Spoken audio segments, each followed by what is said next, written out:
రాష్ట్రంలో 9 సీట్లకు బీజేపీ అభ్యర్థులు ఖరారు. సికింద్రాబాద్ నుంచి కిషన్ రెడ్డి, కరీంనగర్ నుంచి సంజయ్, అరవింద్కు నిజామాబాద్, ఈటలకు మల్కాజ్గిరి, కొండా విశ్వేశ్వరరెడ్డికి చెవెల్లా, బుర్ర నర్సయ్యకు భువనగిరి. రైట్గా భరత్కు నాగర్ కర్నూలు, బీబీ పాటిల్కు జైరాబాద్ టికెట్. మళ్ళీ వారణాసి నుంచే ప్రధాని మోడీ పోటీ.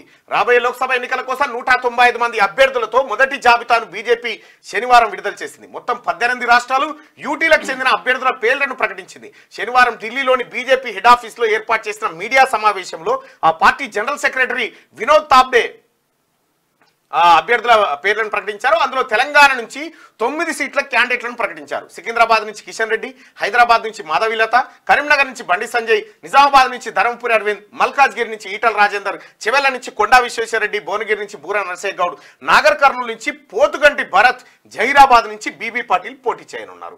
ఇక్కడ బీబీ పాటిల్ కానీ ఇటు నాగర్ కర్నూలు నుంచి చేరినటువంటి రాములు కొడుకు కానీ వాళ్ళు నిన్న మొన్ననే బీజేపీ భారతీయ జనతా పార్టీలో చేరినటువంటి సిట్టింగ్ అభ్యర్థులు. మనం ఒక డౌట్ వ్యక్తం చేసినాం, వీళ్ళే చేరిరా కేసీఆర్ లేకపోతే వీళ్ళని తోలిండా అని.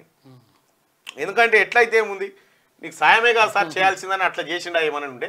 మొత్తానికైతే ఇక్కడ భారతీయ జనతా పార్టీ ప్రధానంగా బీసీల పైన ఫోకస్ పెట్టింది.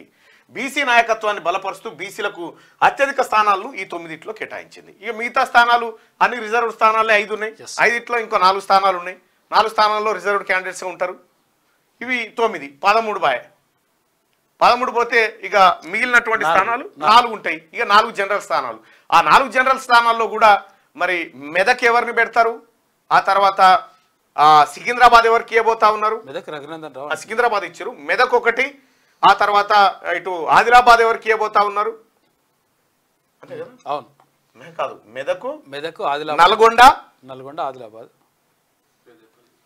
పెద్దపల్లి, ఆ తర్వాత ఇట్లా ఒక 4 స్థానాలు మాత్రమే ఉన్నాయి. ఈ 4 స్థానాలు ఎవరిచ్చినా కూడా ఇప్పటికే లెక్క తేలింది భారతీయ జనతా పార్టీ బీసీలకు ప్లస్ సిట్టింగ్లకు అధిక ప్రాధాన్యత ఇచ్చింది.